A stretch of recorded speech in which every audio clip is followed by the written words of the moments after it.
Thanks, Tracy.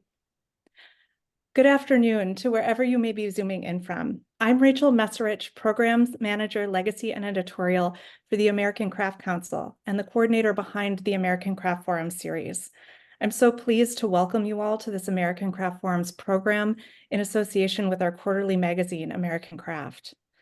I'm speaking to you today from my home in Apple Valley, Minnesota, and representing the offices of the American Craft Council in Minneapolis, which are both located on the traditional, ancestral, and contemporary lands of the Dakota and Ojibwe people. This place carries a complicated and layered history. In the thousands of years the Dakota and Ojibwe people have been in relationship and kinship with the land here, and in the several hundred years since European settlers colonized the land that the state of Minnesota now occupies. The United States land seizure was a project of destruction that denied the Dakota and Ojibwe free and unhindered access to land that fundamentally shapes their identity and lives. We pay tribute to the Dakota and Ojibwe and invite you to consider the land on which you live and the confluence of legacies that bring you to stand where you are, particularly through critical reflection and conversation with your own community. Fostering conversation and community are at the heart of ACC's mission, and American Craft serves as one of the most vital contributions in service to this mission, and hopefully to the field of craft and American culture. ACC's 80-plus-year-old publication contributes to the craft conversation by shining a light on the diversity, resilience, beauty, and impact of American craft and its makers. In 2024, we have looked at craft through the lens of 4 themes: light, ritual, savor, and weave. The editorial team is just wrapping up the fall issue, Weave, which will be hitting mailboxes in mid-August and contains some really phenomenal coverage of our 2024 ACC Awards. Plans are well underway for the winter issue on interior, which will launch us into our 2025 season. We encourage pitches and submissions from our community and have more information on the rest of the 2025 themes on our website. Please check under Writer's Guidelines for more information. Before I dive into the program and my introduction, I just wanted to thank the ACC staff, particularly our Executive Director, Andrea Specht, our uber-talented editorial team, our amazing marketing team, and our Director of Finance and Administration, Tracy Lamperty, who is taking the behind-the-scenes tech helm for today's program. The American Craft Council is a national nonprofit member-based organization. As such, I would also like to give a big shout out to our current donors and members who make programs like this possible, and a very special thank you to the Minnesota State Arts Board and Wingate Charitable Foundation for their generous support. For those considering membership, we welcome you to join us in our support of makers, our celebration of the handmade, and our connection to a vibrant craft community. ACC members receive a subscription to American Craft Magazine, complimentary tickets to our Baltimore Marketplace and other exclusive event benefits, professional development resources for artists through our Craft Lab workshop series, access to discounted travel, and more. You can visit our website. There's going to be links in the chat in a moment to get started, see how your support can make a difference, and explore more ways to invest in the future of craft. Moving on to a few technical and logistical reminders. Please make sure that your camera is off and your audio is muted for the program and conversation. We encourage you to participate in the talk via the chat feature and drop any comments or questions there. Closed captioning is available during this program. On the bottom of your Zoom screen, you'll see a CC or closed caption symbol. Clicking that button will turn this feature on and off. The program will also be recorded and available for future viewing.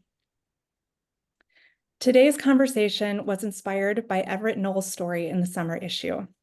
A relatively young knife maker living the dream in the idyllic Northern California wilderness, creating beautiful and functional knives inspired by nature and the work of other artists. And let's be real, y'all. I mean, who doesn't want to talk about knives?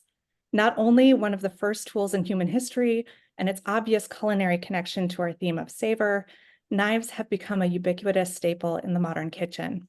How many of us truly consider the knives that we use every day, their history, function, and how a handcrafted blade gets forged in fire? For the bladesmiths that I will be introducing momentarily, the considerations of tradition, technique, and use are foremost as they handcraft knives that are coveted as much for their beauty as for their function.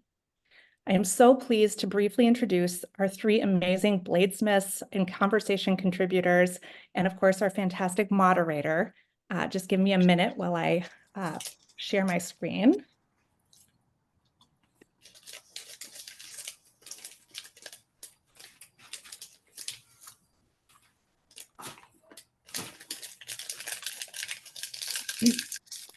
I hope you all can see what I'm seeing. But this is Bob Kramer, who has been making knives full-time since 1992. He earned his Mastersmith rating from the American Bladesmith Society in 1997 and was selected by the late, great Anthony Bourdain as the recipient of the American Craft Council Rare Craft Fellowship, presented in conjunction with the Belveni in 2015. He lives in Bellingham, Washington. And back to Everett Noel, who's been making knives for over 12 years, focusing on kitchen knives, folding knives, and belt knives.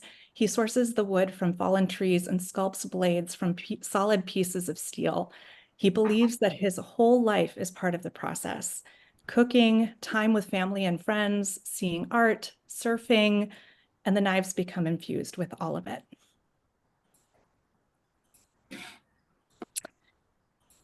Nguyen comes to his craft later in life after an ambitious yet ill-fated stint as a chef and restaurateur. His metalworking education began when he joined Blanc Creatives in his 40s, starting with no experience to help create forged carbon steel cookware. Much of his knowledge comes from YouTube and interacting with other knife makers. While he wishes he could say his journey from the kitchen to the workshop has been driven purely by a passion for enhancing the cooking experience with well-crafted functional tools, the truth is much more simple. He enjoys putting a shine on people's days.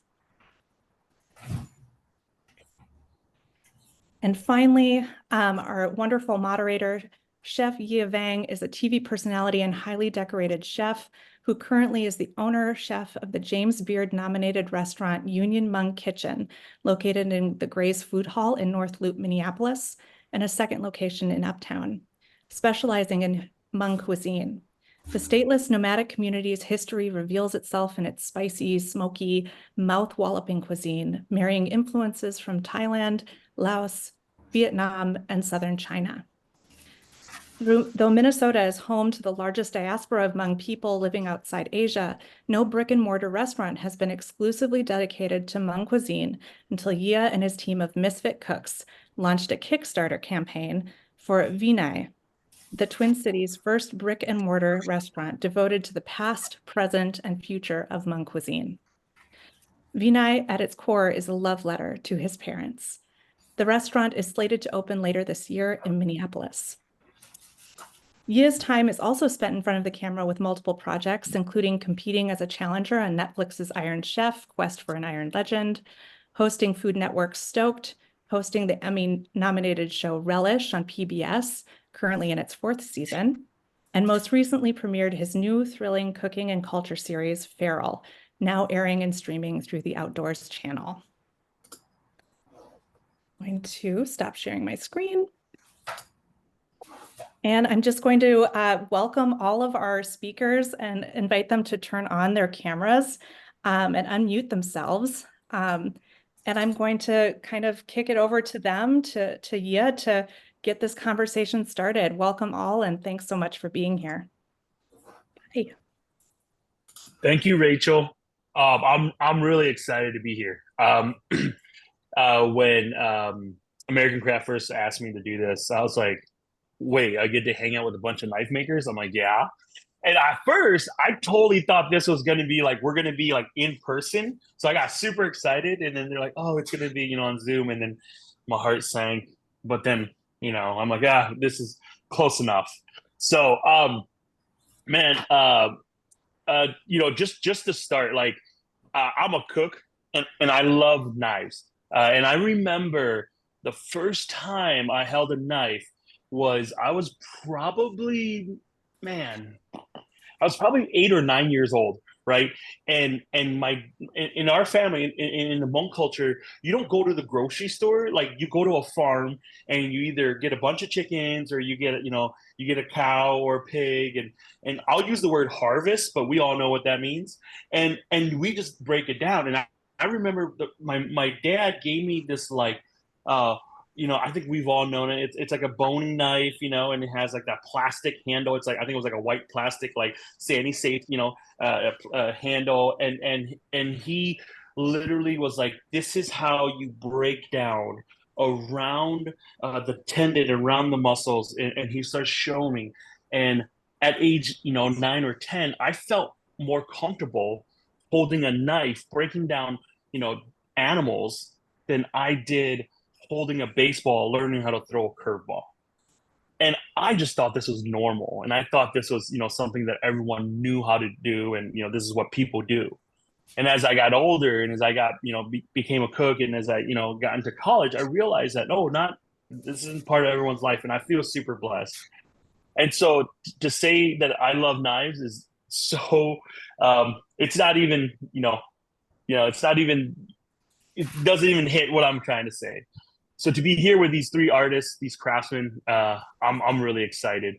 And this first question, I mean, let's just kind of get it out of the way. Is like, how did you get into knife making? How did you guys get into knife making? Go at it. It's for all three of you.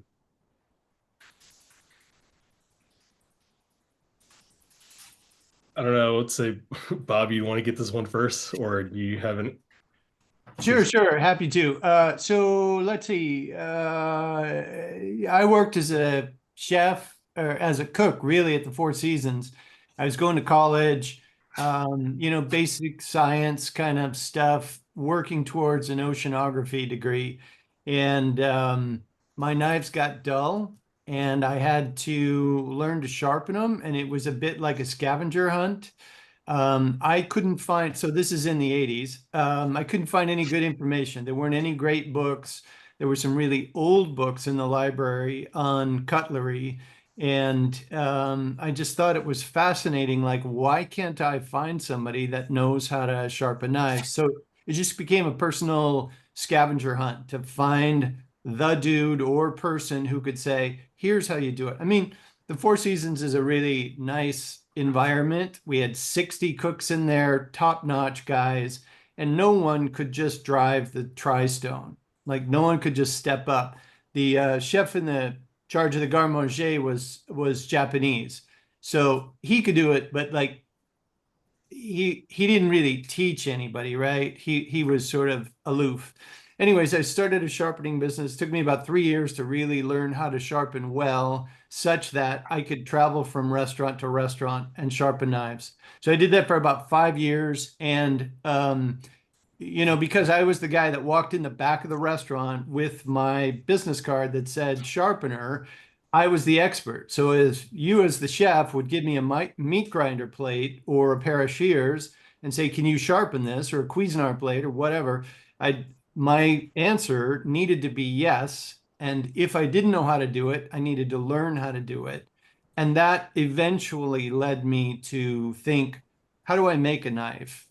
And so, I was in my 30s. I took a class from the American Bladesmith Society in Hope, Arkansas. So it was a 2-week long class, coal-fired forges, hammering on leaf springs. So that was 92, and I was 34 years old.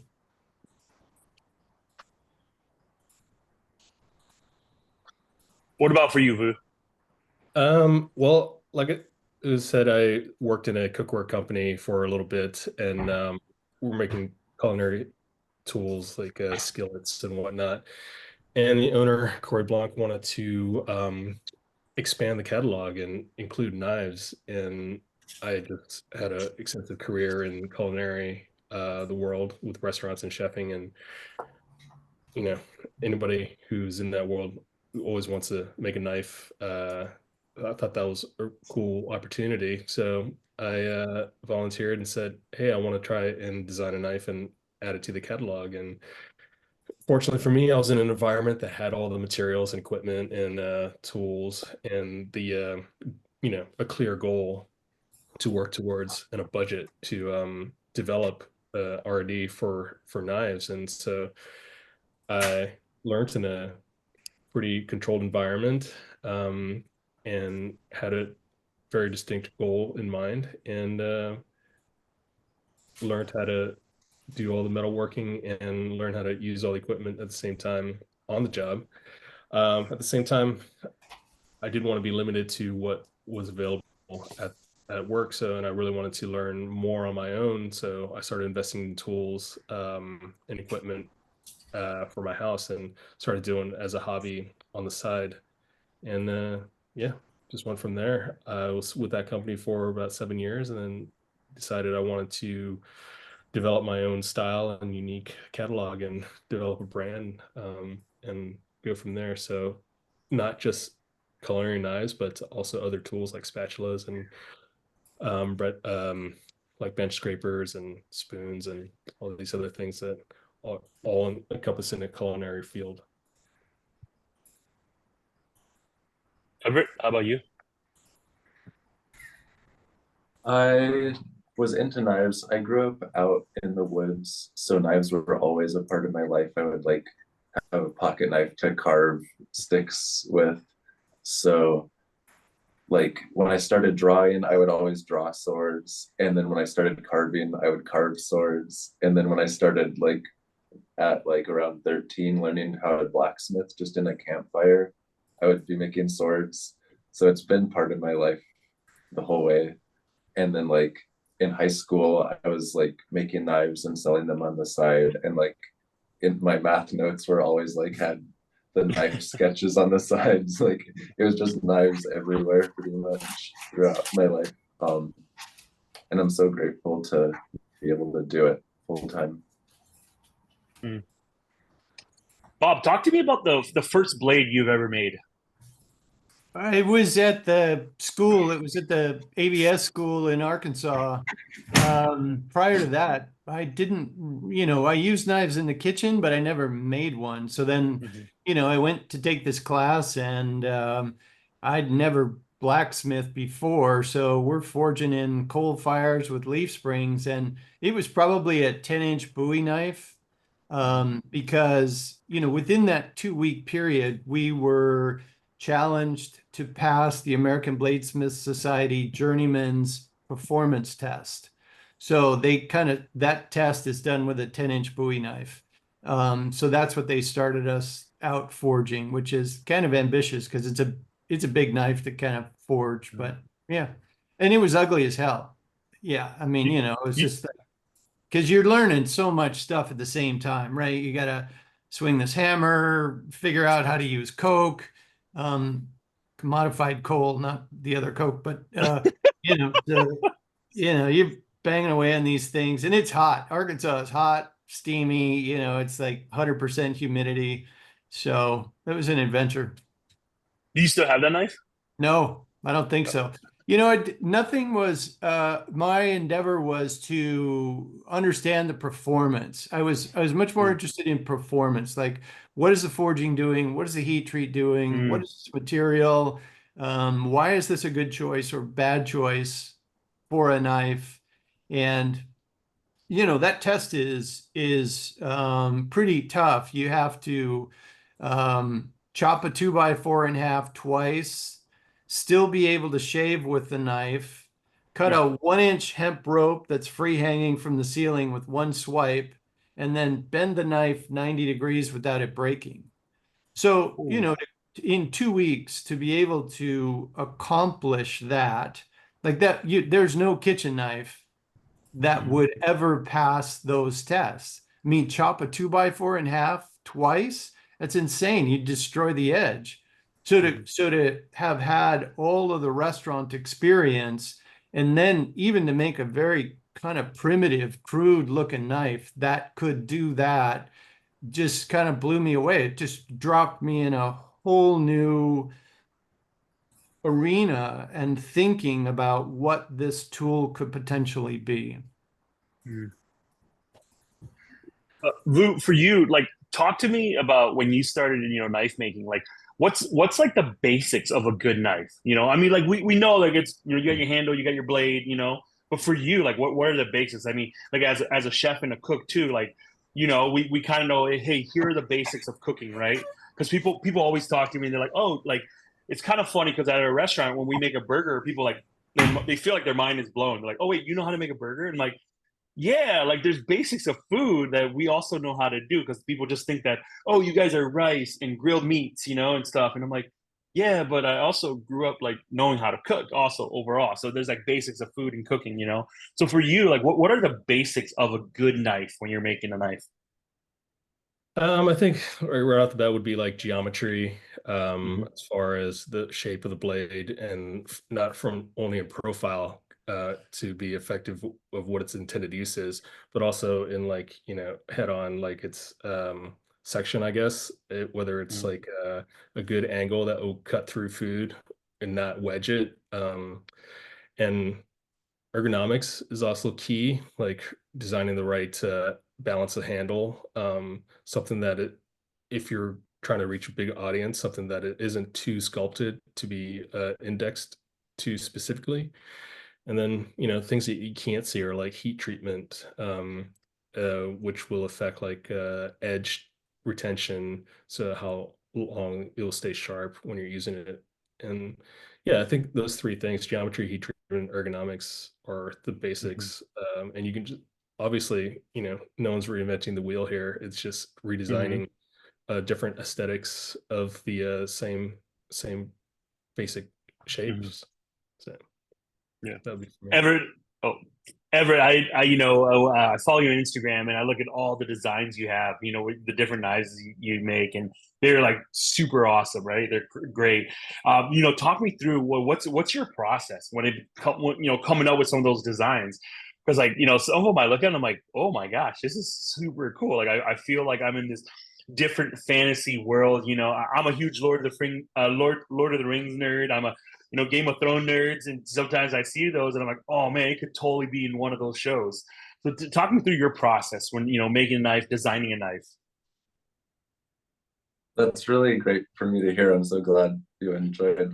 um, that's a lot. I want to kind of be starting to paint a world or a lifestyle with the knives, and hopefully they're representing an aspirational life for people. That's so um it's always different. I did a show last year where I did all pieces inspired by this sculptor that I really loved the work of. And I love the idea of like in hip hop music, there's like a lot of sampling and using old songs to make new songs, that type of thing. So it was really fun for me to do a knife collection inspired by old sculptures and just really go into the archive of that. So sometimes it's inspired by something specific, and other times it's kind of more trying to make a knife to represent the life that I'm trying to lead. Mm-hmm. That's so cool. Um, you know, Bob, I was just wondering, I don't know, this is my own curiosity, but you ever make a knife where it's just like this one's just to look at, like not going to be used, you know, like like it's like you know, where somebody's like, oh yeah, like you know, they got this super fancy car. It's like, oh, it's not really for driving, it's just to look at, you know, just super beautiful, great, like, oh my gosh, I can't believe it, you know, like not to be used, like, you No. know, have you ever done that? No. Do you ever make food that just to look at? I mean, some people like to take pictures of it. So, no, I completely agree with you. I'm just asking, you know. Yeah. No, you know what? I think it's just baked in, no pun intended, but Hmm. you know, the technical drive is primary. Like this is a Hmm. knife, it's a tool. Yep. Um, so unless no, but I try to make them beautiful and Hmm. functional. And then when I send it out into the world, I Hmm. don't know the life that it's going to have, and it's sort of up to whoever is the caretaker. And if they just want to leave it on the stand and put it on the Hmm. shelf, that's cool. That's up to them. But if they actually want to cut something with it, it should be able to, you know, cut and be sharpened and have some toughness and resilience and all that stuff.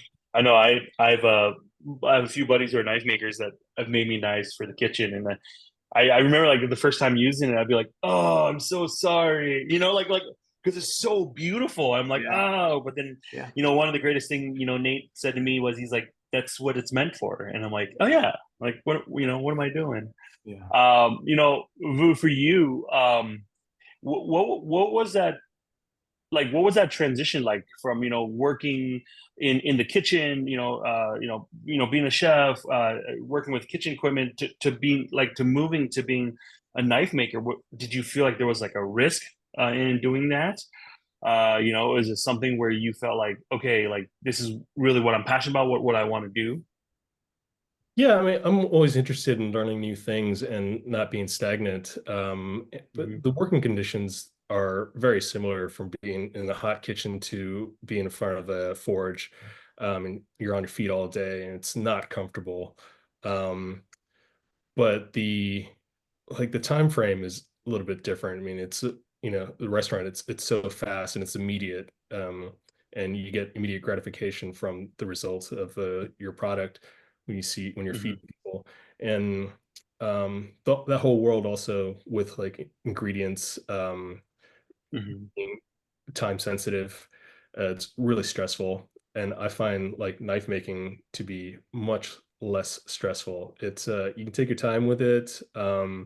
Ingredients don't rot. You're not racing against time. And once it's made, you're not pressured to sell it in because you could take it to another show or sell it another time. It's gonna last. It's got some Mm-hmm. shelf life on it. Um, but other than that, I think it's very similar in ideals in using bringing a lot of ingredients together and following a recipe and Mm-hmm. tweaking it and then having a final result that someone's going to appreciate. So I like that a lot. And there's, recipes in steel, so which is I didn't really understand that when I first started with heat treating. It's like, this can be you can wing this. Like you can't really wing it. You gotta there's processes to follow and whatnot. And then I don't know, guess there's some frustrations to like the having to have the patience to go through the process of knife making, just because there are things that take a lot of time and you can ruin something really quickly if you're not paying attention. Mm-hmm. Um, and sometimes food is that way too, where in a flash of an eye, something could be overcooked and ruined. So there's a lot of Yeah. similarities. I feel like. Hmm. Ever for you, what is like the most challenging part about knife making? Um, I saw this question and I thought about it a lot, and I've my process has stayed pretty similar. So there were challenges once I was getting started with learning how to heat treat and things. But I think at this point, my main challenge is I say yes to like way too many projects. And then I'm either working too hard or I have to like cut back on projects. So just like wanting to do all of it is the biggest challenge, I think. Yeah. Bob, how about for you? What's the most challenging part of knife making for you? Um,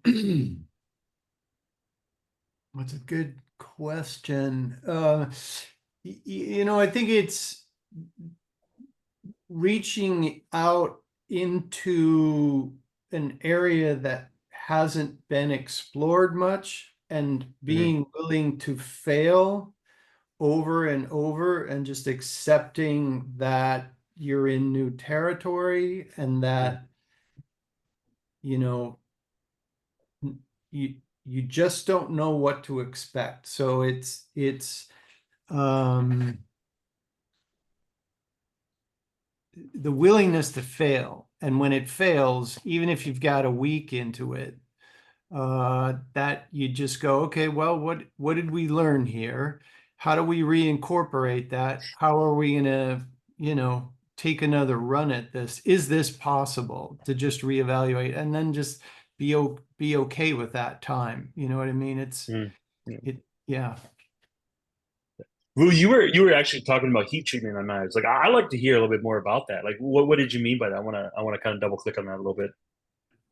Oh, heat treating of knives, Yeah. transforming the steel from, Mhm. soft to um, having qualities that are required for edge retention, toughness, resilience, just making it usable in order to maintain such a thin edge. I guess if you make any steel sharp, it's going to cut, but it might not last. That edge might not last, and heat treatment will change the grain of this structure to make it a little bit more resilient.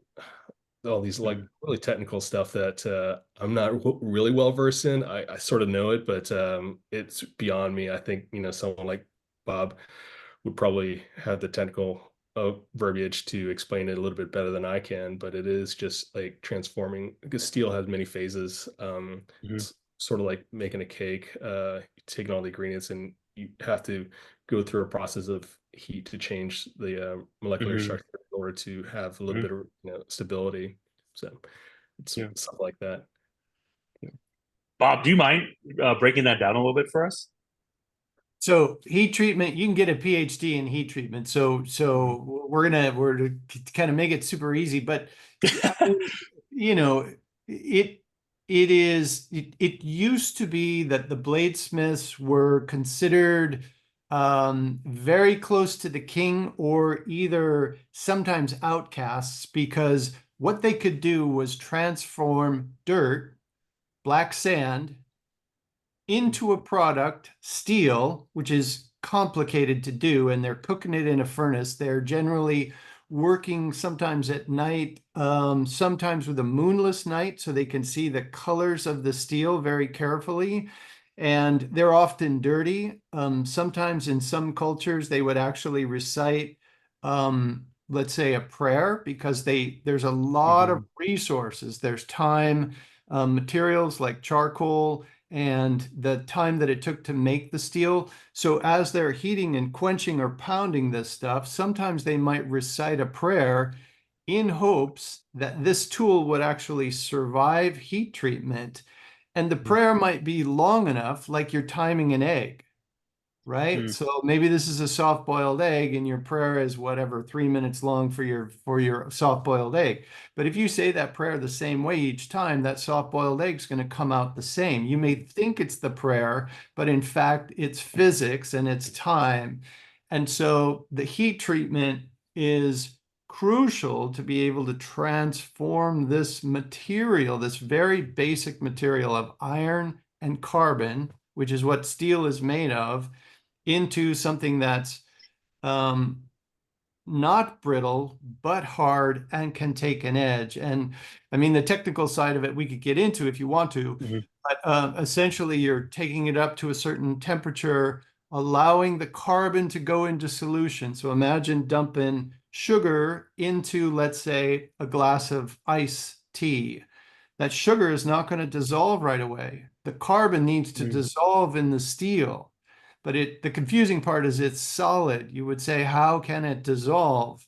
But it can. It's a solid solution. And Mhm. so it's understanding how these things work the same way as if as that everybody understands, like you've got some ice, you've got some tea that's at 33 degrees Fahrenheit. You try to dump some sugar in there and you go, wow, it didn't dissolve at all. So now I need to add some energy, Mhm. kinetic energy, to spin that tea around, and maybe it will go into solution, but maybe it's too cold. If we heat that tea up and get it boiling, now we dump the sugar in there, it goes into solution. Well, understanding what's going on with the steel and when the carbon goes into solution and where it goes and how those crystals are changing, in the same way that if you're trying to, you get some fresh fish, we get some salmon out here, and you're like, oh, this is great. I can't eat all of it. I'm going to freeze some of it, but your Mhm. freezer is just at freezing temperature. So now that fish, once you thaw it out 4 months later from now, you're like, man, it's not nearly as good as it was straight off the fish. Or if you got a blast freezer Mhm. and you freeze that thing like now, if you're at minus 150 and you're like, wait a minute, they're both frozen, but the one at minus 150 Mhm. blast freezer It's beautiful. I thawed it properly. It froze quickly, and you begin to understand the physics of like cell walls, moisture, crystal growth. All that stuff goes on with steel, and it's just, slightly different vocabulary, but chemistry matters. I mean, the Hmm. same way that you can tweak a recipe, you put a little bit too much saffron or Hmm. salt, is spoiled, right? It's just like not good to eat, but you get the right balance of spices, which is the elements in the steel. Now all of a sudden you can get something amazing, right? I mean, I'm sure your food is really complicated, like all of the ingredients that you list out in the Hmong food. If you set those in front of people, that you blow their mind. Like, I don't know what to do with really Hmm. all of these ingredients in one dish, and there's balance, and there's Hmm. um, nothing dominating, Hmm. is takes skill and Hmm. experience and Hmm. understanding. And so kind of the same thing goes for heat treatment. It's a science. It's not an art per se. You have to Hmm. understand the physics of it more than you probably want to know. But No, I feel like I now have a PhD in, in knife making, so that's amazing. I just kind of want to throw out. We had some questions coming in, and one of them is, this person they're curious about the type of metals and steel that you guys use for your own knives and the relationship of the steel type to sharpening. Anybody can take that up. go, Everett.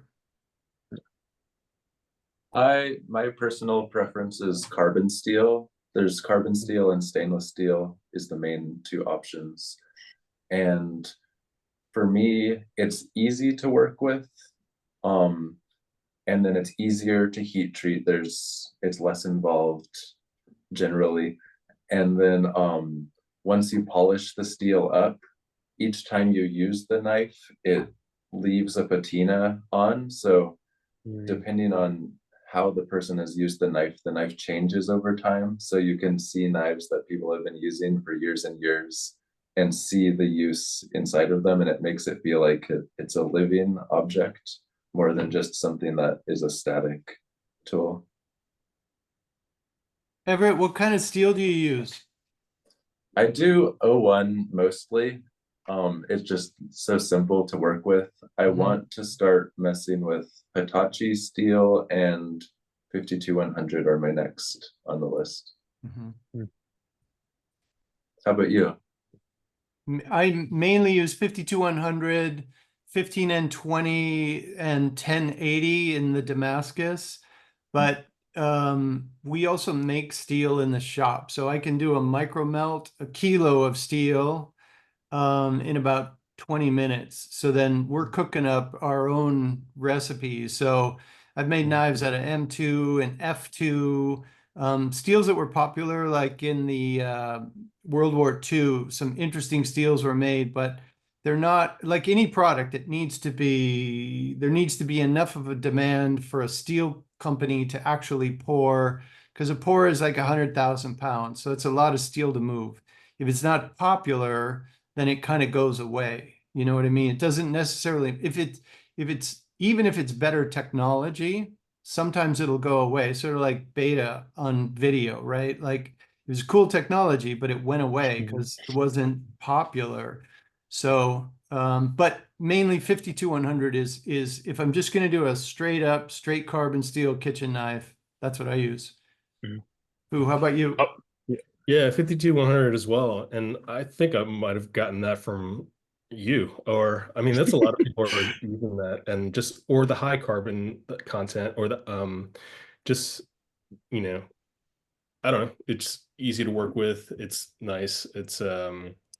But these days I'm also trying to do my San Mai, so it's a layer of 410 stainless on the outside with a nickel shim and 52-100 core, and just trying to keep that consistent and see what I can do with that for a while, and try to keep that language throughout my products. So I'd like to try to get into 15 and 20, and that's nickel, right? And then you can start making like flexible fillet knives with that. Is that correct? Yeah, it's got 1.5% nickel in it. So Mhm. it's the same thing saw blades are made out of. Yeah. So big circular saw blade or a great big bandsaw blade at a lumber mill.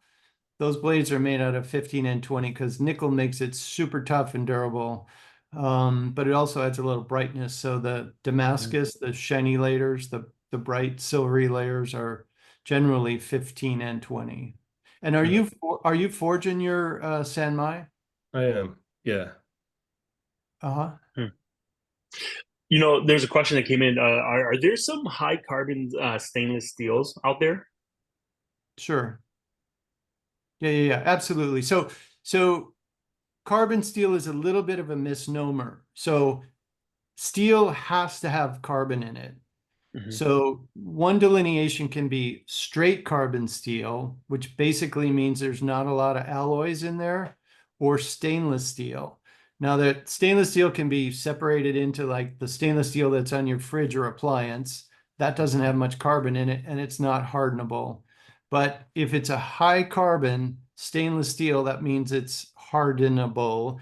And there are some stainless steels that have over 1% carbon in them, 1.25% carbon, which is high. That's a lot. Hmm.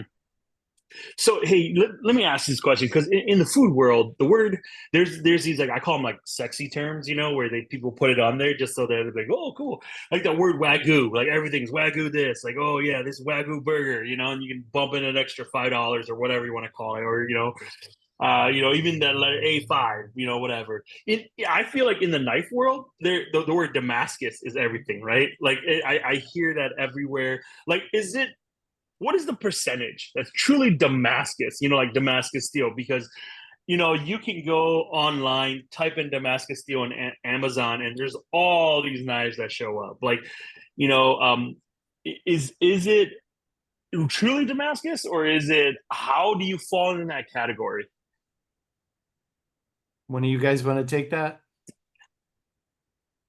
I mean, once again, that's like in another technical realm that so beyond my scope of speaking, but I don't know. I feel like Damascus nowadays is a catch-all for almost pattern welding. Hmm.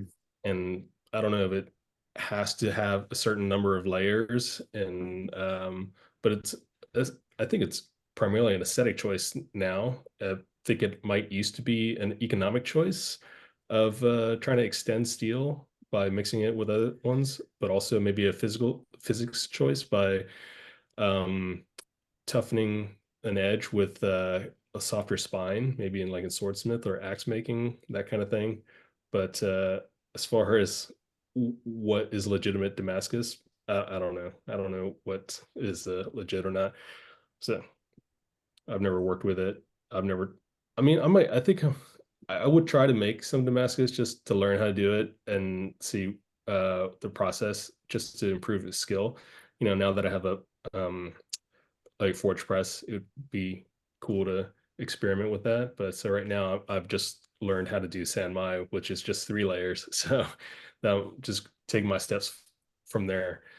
It is cool to see like what people can do with the different patterns and how they can manipulate it to create the final product. It blows my mind, like just the recipe of how to fold, cut, reforge, stretch, and some of these very deliberate patterns, not just random patterns, can come out, and it's just gorgeous. And then there's also like all these like plug welds that Bob, you do a lot of that stuff, Yeah. and that's amazing stuff too. So Yeah. that's whole world. Thanks.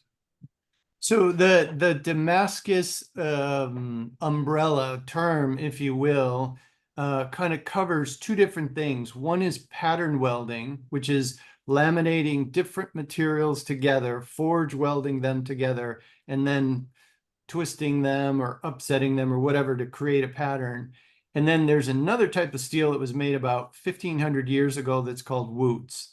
So initially that stuff came from Damascus, Syria, and it made legendary swords. Those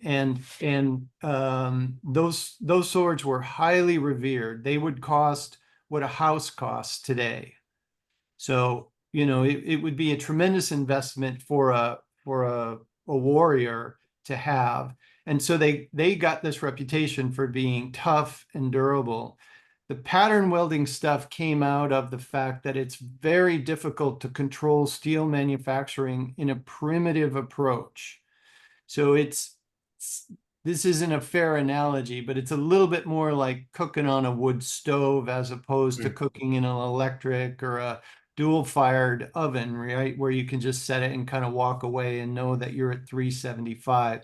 You're constantly moving through temperature changes. So to control the carbon content in steel was difficult. And as I said earlier, really expensive endeavor. And so if you made some steel and it was brittle, imagine making a sword and then the guy goes into battle and the sword breaks, but his buddies survive.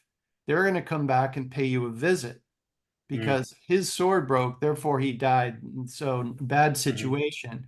So as a bladesmith, I realized some of this material is really soft and super tough and malleable. This other stuff is kind of crispy. And so I'm going to marry those two things together and then stretch and fold them on top of one another.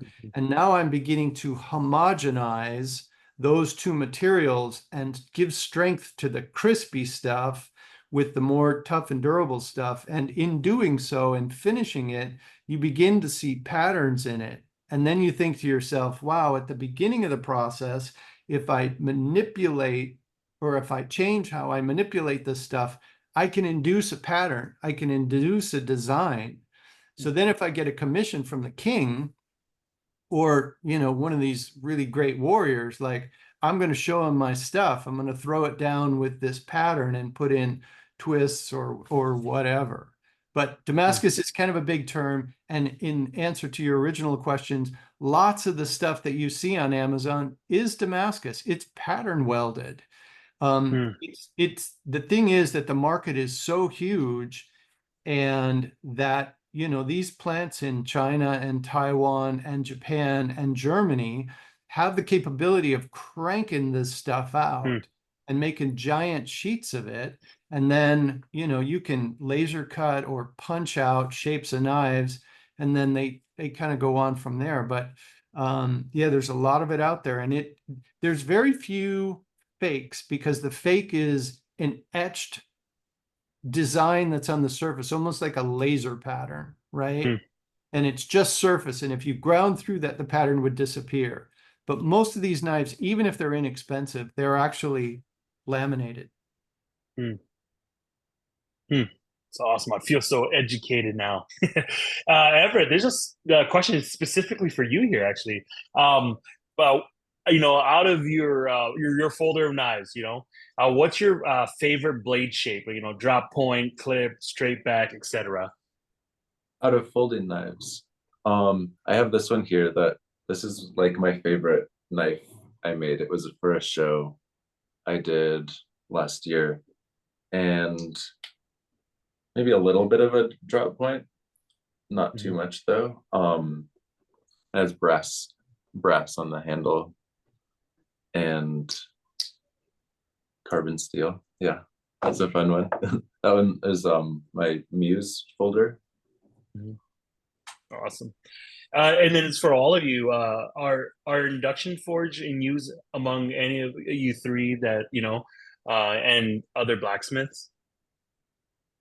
Yeah, when I can afford one, I'll definitely get one.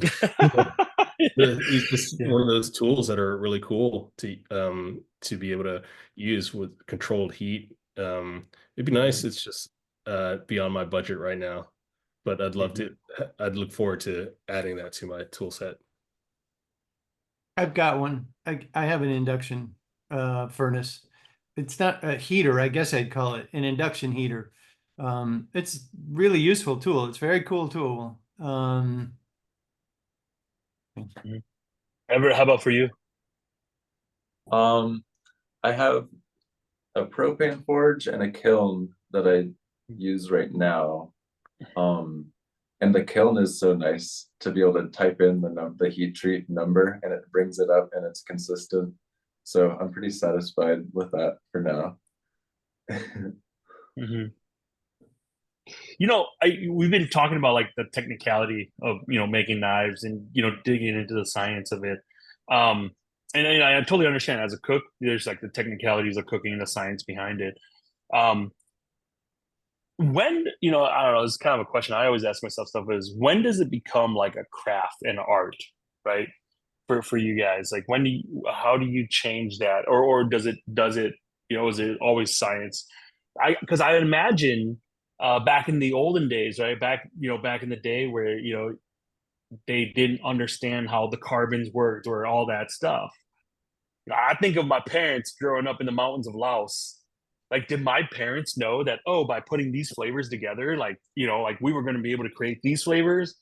Absolutely not. Like my first time, when my mom told me how they fermented Hmong mustard greens, she said, oh yeah, when we were in the mountains as a little girl, we would save the water that we were washing the rice with, and we use that water to rinse out with a little salt into the mustard green, not knowing that the sugars in the water actually help the fermenting process. She said, well, she said for her mom and her grandma, they didn't want to waste the water. Yeah. But they found out that by doing that, the greens that they were fermenting had a little bit better tang on it.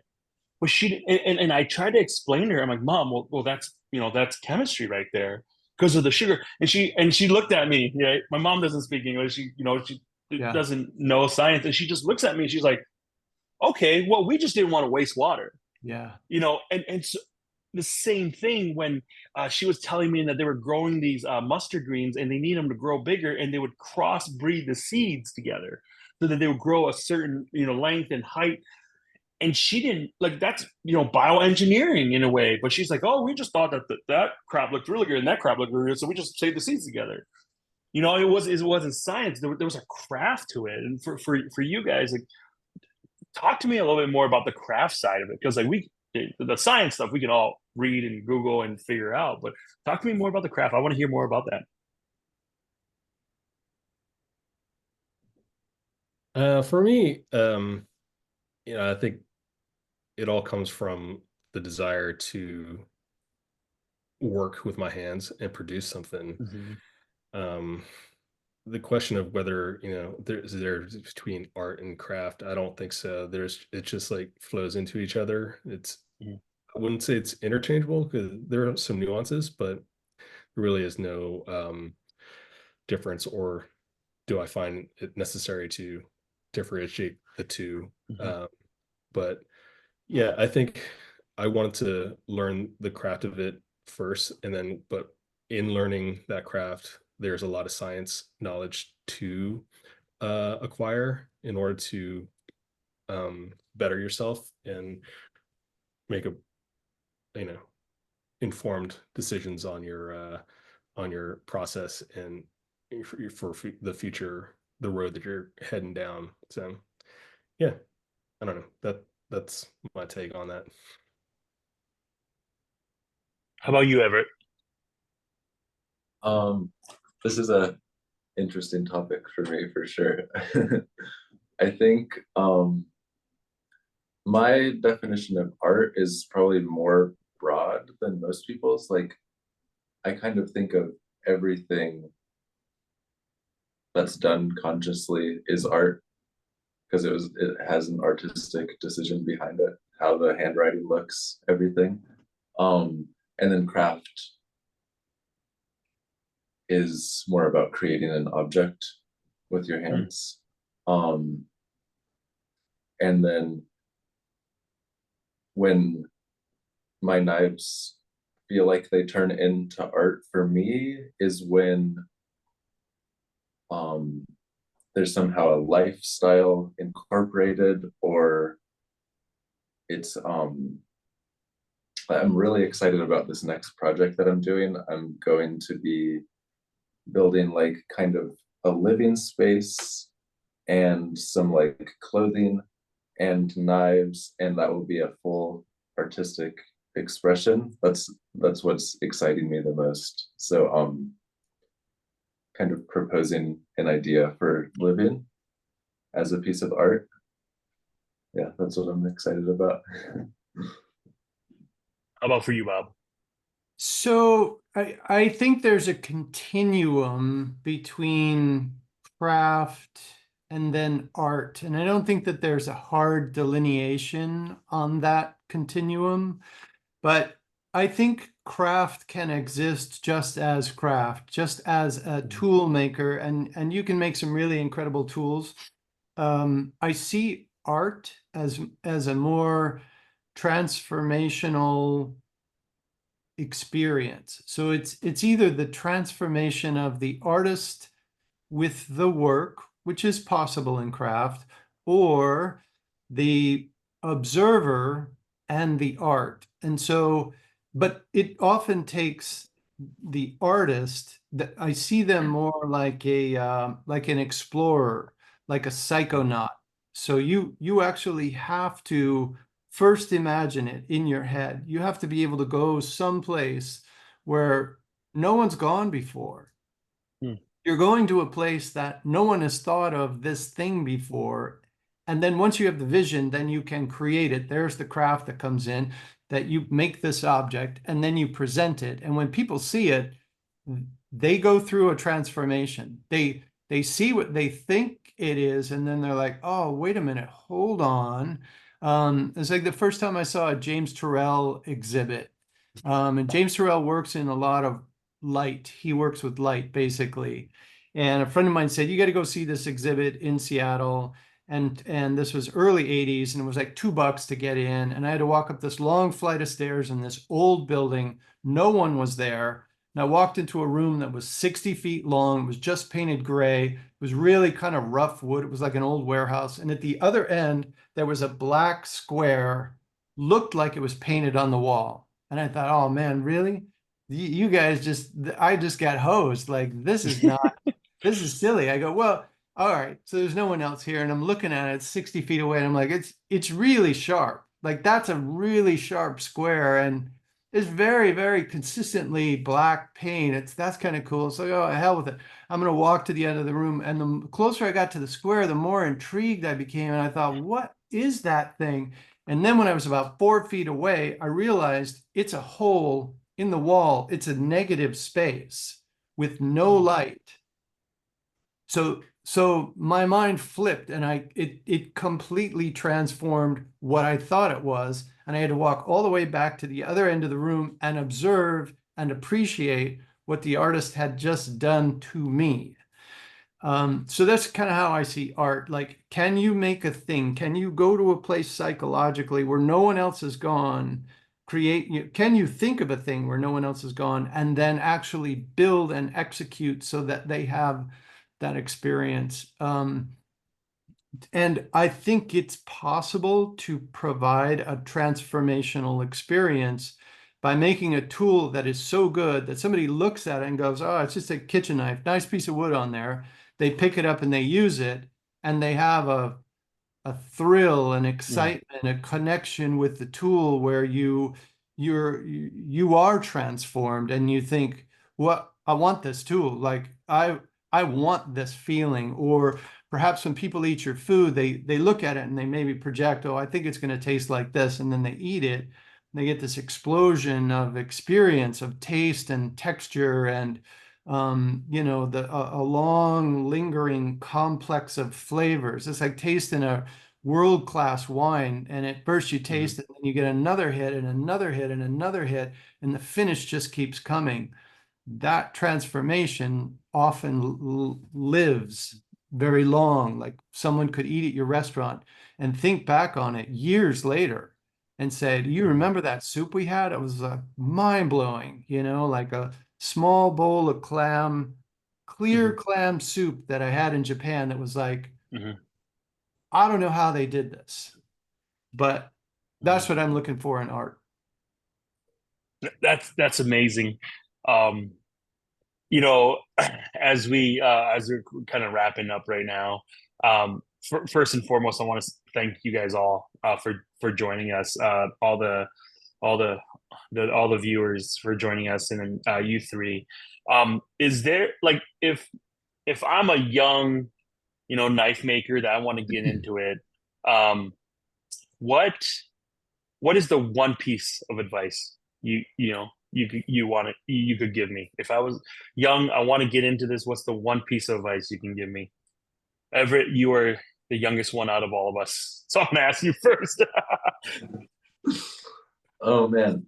my parents were so supportive of me. I really hope that if kids have something that they're passionate, they push as hard as they can to really take it seriously and know that it's possible to make it a living, but then hopefully have the support around them to make that possible also. Mhm. But yeah, just stay committed. You can do it. Like, it's possible. Yeah. If you want to make something, you can make it. Yeah, I'd agree with that. I would say you can be successful at whatever you want to do. It doesn't matter, but you do have to commit to it. It's not just a light kind of a choice, but I think I don't care if it's making hot dogs or making knives or sewing clothes, like if you decide I want to be a tailor, and then you think, well, there's no tailors around these days, really. It's like, it's okay. There's room for you. Just be really, really good at it. And those people that want handmade clothes will find you. But again, it doesn't matter what the choice is. It's not tailor. It could be anything. Just like stick to your guns and believe in yourself and just keep going. I'd also say invest in the right tools. That'll go a long way. You'll get to a point where you're trying to be budget friendly, but it's going to hinder your advancement in your craft. So use the right tools or invest in good tools. And if you're going the grinding route, just use fresh belts. That's always the best. The thing I learned too late was don't try to chintz on belts. Spend the money. It's gonna make your life a lot easier. Yeah. Kind of going off what you said there, Vu, like, I'm very blessed to get this opportunity to go talk to high schools and stuff like that. And the one thing I say to them is, through your whole life, you know, majority of your life, you're going to get all these incredible people in your life, and they're going to say these amazing things. They're going to encourage you. They're going to believe in you. And I say, you grab that, and it's almost like a little equity, and you have this little piggy bank in your heart, and you put it in there, you put it in there, you put it in there. And then there's going to become a point in your life where you got to break the bank and take all that equity, take all that little currency, and you got to go bet it on yourself. And I think that's how I felt when we first started our first restaurant.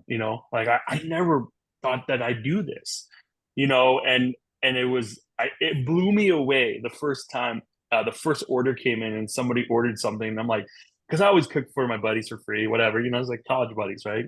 But when it's like, well, we wrote a menu together, and somebody actually came in, ordered off that menu, and I remembered to myself, taking that and all this little equity over the years, and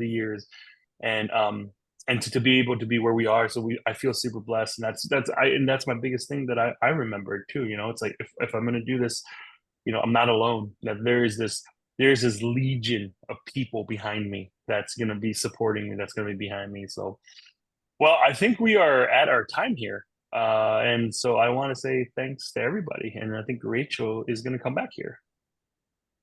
Thanks, Joel. Thank Hey, you. everybody. Nice to meet you guys. You guys, thank you so, so much. This has been such a wonderful conversation, like a really great blend of like the technical aspects of what it goes into knife making, along with some really inspirational conversations about how to get started and where this goes. So just really want to thank you all. Thanks to everybody who attended. And thanks again to all of our speakers for being here and joining us. It was really a pleasure to work with all of you. And I'm just going to throw into the chat here, finally, for those who are still around, just in case you want to connect with us at the American Craft Council, just a little bit more info again. So thank you so much, everybody. I really appreciate your time. Thanks, guys. Nice to meet you. Thank you. Yeah, so great meeting all of you. Yep. Bye, everybody. See ya.